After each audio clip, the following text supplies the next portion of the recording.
how do these observations impact the big questions of life?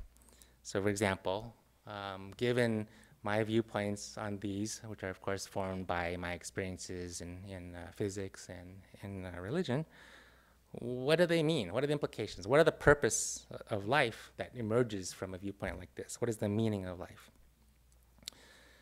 People are motivated, of course, by many things. To be happy, to become wealthy, or at least financially independent or stable, to achieve a certain amount of stature or fame, to improve themselves, to be the best they can be, to realize their potential, to help the others in the community, or just to satisfy their own curiosity. And for me, I see much good in many of these things, and they motivate me too. But for me, these are not lasting. Without an overarching rationale, these sort of motivations tend to crumble in the face of serious setbacks. And so while we can go along for quite a way and be motivated by them, at some point when there's some death of loved ones, serious illness, heartbreak, or simply just as you get old thinking about your own mortality, these sort of motivations tend to crumble. What is more lasting, however, is the idea that I can go to work every day and derive great joy from exploring the mysteries of the universe. That this is in a way reading the mind of God. People say that, but what I'm talking about is literally that case. And it's a part of a plan that is much bigger than me.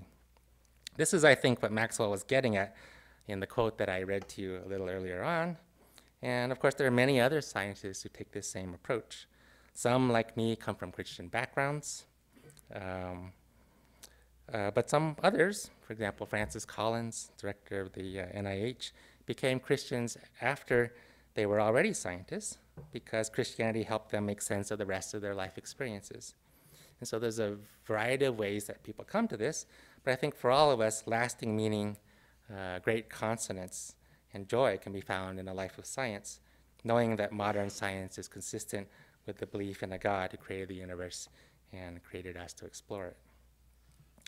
Now, of course, Christianity goes further than the things I've been talking about here. Anyone who has read the Bible knows that it's not really a scientific textbook. It's much more concerned with teaching us about our relationship to God. For me, what is truly amazing about the Christian faith is the idea that God made the universe and from quarks to galaxies, but at the same time cared enough about us to be born as a human being, to come down, to die and be crucified in the person of Jesus, and to give forgiveness and new life to broken people. A poem written thousands of years ago and recorded in the Bible expresses this sentiment beautifully. When I consider your heavens, the work of your fingers, the moon and the stars, which you have set in place, what is mankind that you are mindful of them, human beings that you care for them?